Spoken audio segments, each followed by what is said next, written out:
మాట్లాడే ముందు please please ఒక క్వశ్చన్ అడగాలి సార్. మీ వేలుకి ఏదో దెబ్బ తగిలింది, ఏమైంది? వద్దు, వెళ్ళిపోతా. అనవసరమైన విషయాలు వేలు పెట్టడం అలవాటేగా, దాని రిజల్టే ఇది. ప్రసాద్ మూలరి మార్క్ వేశారు. ఇక్కడ ఏంటిది? డిఓపి గారు. ఎస్, లైటింగ్ అక్కడే ఉంది సార్ కరెక్ట్గా. Good evening everybody. First of all నాకు ఇష్టమైన ప్రొడ్యూసర్ సుధాకర్ చెరుకూరి గారు, ఆయనతోనే స్టార్ట్ చేయాలి. ఆయనే కంటిన్యూస్గా ఈ సినిమాకి ఈ ఫంక్షన్కి కాల్ చేశారు నాకు. చాలా ప్యాషనేట్ ప్రొడ్యూసర్, చాలా సెన్సిబుల్ ప్రొడ్యూసర్. డెఫినెట్గా సుధాకర్ చెరుకూరి గారి బ్యానర్లో నా సినిమా ఉంటుంది. అది ఎప్పుడు మెటీరియల్స్ అవుతుందో తెలీదు. Sir, love to work with you. ఇక ఆయన ఈ సినిమాకి అన్నయ్య మాస్ మహారాజ్ తీసేయండి అని అన్నారో లేదో తెలీదు, మరి సోషల్ మీడియాలో అలా వచ్చింది. మాస్ మహారాజ్ అనే టైటిల్ పెట్టింది నేను. దాని పేటెంట్ రైట్స్ అన్నీ నా దగ్గరే ఉన్నాయి. అది ఉంచాలన్నా తీసేయాలన్నా ఫస్ట్ నన్ను అడగాలి. సో అన్నయ్య అంటే అన్నయ్య గురించే ఫస్ట్ మాట్లాడాలి. అన్నయ్య గురించి నాకు తెలిసింది చాలా ఎక్కువ, మరి మీద అంత టైం లేదు. సుమగారు ఇక్కడ ఎయిర్ టైం చాలా తక్కువ ఇస్తారు.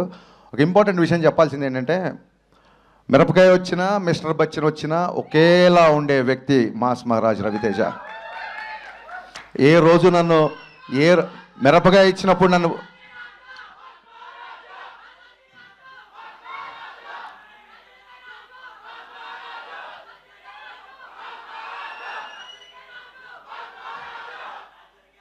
అది లెక్క. సో అన్నయ్య మాస్ మహారాజ్ అనే పదం అది ఉంచాలా తీసేయాలా అనేది మీ ఇష్టం. బట్ మమ్మల్ని ఆపడం మాత్రం మీకు చాలా కష్టం, గుర్తుపెట్టుకోండి. అది జరిగే పని కాదు. సినిమా ఎలా ఉన్నా, ఇందాక బాబీ చెప్పినట్టు సినిమా సినిమా సినిమా. నేను ఇంతేలో ఆయన క్యారెక్టరే సినిమా క్యారెక్టర్లో పెట్టారు జగన్ గారు. సినిమా ఎలా ఉన్నా సరే, ఆడిందా ఊడిందా ఏం పట్టించుకోవడం, నెక్స్ట్ డే షూటింగ్కి వెళ్ళిపోవడం. దీన్ని భగవద్గీతలో శ్రీకృష్ణ పరమాత్మ అదే చెప్పాడు. అంటే మీకు అర్థమయ్యే భాషలో నేను ట్రాన్స్లేట్ చేస్తా. బ్లాక్ బాస్టర్లు వచ్చినప్పుడు పొంగిపోకరా, ఫ్లాపులు వచ్చినప్పుడు కుంగిపోకరా అని చెప్పాడు. మరి ఆయన భగవద్గీత చదువుకున్నాడో లేదో నాకు తెలియదు, కానీ దీన్ని స్థితప్రజ్ఞత అంటారు అనేది దీన్ని తెలుగులో. ఆ స్థితప్రజ్ఞుడు ఈ క్వాలిటీ నేను ఇద్దరిలో చూసా. ఒకటి పవన్ కళ్యాణ్ గారిలో, మళ్ళీ సేమ్ క్వాలిటీ రవితేజ గారిలో చూసా. అది ఏ ముహూర్తాన ఈ క్వాలిటీ మీరు అలవర్చుకున్నారో నాకు తెలియదు, కానీ మీరు అలవాటు చేసుకోవడం కాకుండా మాలాంటి వాళ్ళందరికీ నేర్పించారు. అందుకే వాళ్ళ ధైర్యంగా మేము ముందు నేను మాట్లాడగలుగుతున్నాను. ఈ బ్యాలెన్స్ ఆఫ్ మైండ్ అనేది దీనికోసం ఎక్కడెక్కడికో హిమాలయాలకు వెళ్తుంటారు ఋషులు. వాళ్ళందరూ ఫిల్మ్ నగర్లో ఒకసారి అన్నీ ఆఫీస్కి వస్తే సరిపోతుందని తెలియదు పాపం. ఈ క్వాలిటీ అందరూ నేర్చుకోవాల్సిన విషయం ఇది. అండ్ చాలామంది డైరెక్టర్లు, ఇందాక బాబీ చెప్పినట్టు బోయపాటి సీన్ గారి దగ్గర నుంచి, వైట్ల సీన్ గారి దగ్గర నుంచి, నేను, గోపి, బాబీ, ఇలాగా ఎంతోమంది డైరెక్టర్లని పరిచయం చేసిన వాళ్ళందరూ ఇవాళ ఒక స్టార్ డైరెక్టర్స్ పొజిషన్లో ఉన్నారు. అన్నయ్య అంటే నేను చాలాసార్లు చెప్పాను, బట్ రోజు పిలుస్తున్నాం కదా అని చెప్పి అమ్మని పిలవకుండా ఉండలేం కదా.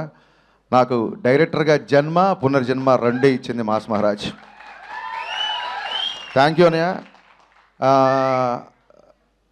ఆ సినిమా లాస్ట్ సినిమా మాది సరిగ్గా ఎంటర్టైన్ చేయలేకపోయాము, కొంచెం డిసప్పాయింట్ అయ్యింది. బట్ అక్కడితో అలా ఆగిపోము. ఖచ్చితంగా రవితేజ గారితో మళ్ళీ బ్లాక్ బస్టర్ తీసి తీరదా. It's a self made promise to myself. Thank you. And బీమ్స్ పరిగెత్తే రైలు అసలు దొరకట్లేదు. ఈ ఫంక్షన్కి రాలేదంటే ఎంత బిజీగా ఉన్నాడో ఆలోచించుకోవచ్చు. అండ్ సినిమాలో అందరూ నాకు నచ్చిన ఆర్టిస్టులే ఉన్నారు. Getup Seenu is a fantastic artist. కేవలం కామెడీ కాదు, ఏ క్యారెక్టర్ అయినా పండించగలడు. అలాగే రోషన్ సార్, మీరు పుష్ప ఫేమ్ అనే చెప్పి మీరు ఫేమస్ అయిపోయారు. సో కమింగ్ టు డింపుల్ నేను చూసా, ప్రోమోస్ అన్ని చూసా. సూపర్ హిట్ నీ సాంగ్, సూపర్ హిట్ నీ character. You're going to score one more blockbuster. Ashika, have seen your film with Nag sir, Naa Saamiranga. చాలా చాలా మంచి పర్ఫార్మర్. అండ్ మీ ప్రోమోలో కూడా చూశాను, చాలా బాగా చేశారు. సినిమాలో ఉన్న వాళ్ళందరూ, మ్యామ్ మీరు కూడా, ఎవ్రీ వన్ అంటే ప్రోమో చూడగానే ఇది బ్లాక్ బస్టర్ అని చెప్పి ఫిల్మర్ సర్కిల్లో టాక్ స్ప్రెడ్ అయింది. బాబీ, నీకు చెప్పిన వ్యక్తే నాకు కూడా చెప్పాడు. ఈ సినిమా బ్లాక్ బాస్టర్. ఆ వ్యక్తి కూడా మా ఇద్దరు సోర్స్ ఒకటే. ఆ వ్యక్తి నిన్న ఈ సినిమా చూసేప్పుడు జనరల్గా తను అలా చెప్పే వ్యక్తి కాదు. So 100% it is going to be blockbuster film.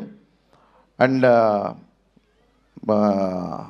ప్రస్తుతానికి ఇవాళకి మా హీరో మా తిరుమల కిషోర్ నేను శైలజ సినిమా మై ఆల్ టైమ్ ఫేవరెట్. నీకు ఒక టిపికల్ మ్యూజిక్ సెన్స్ ఉంది. నీ పాటలను కూడా నాకు చాలా ఇష్టం. ఇప్పుడు మామూలు డైరెక్టర్ అంటే అతను ఒప్పుకోడు. Is director cum writer cum dancer come actor. So మరి ఇన్నిసార్లు కమ్ అంటే రామా, ఖచ్చితంగా ఈ సినిమాకి వస్తాం.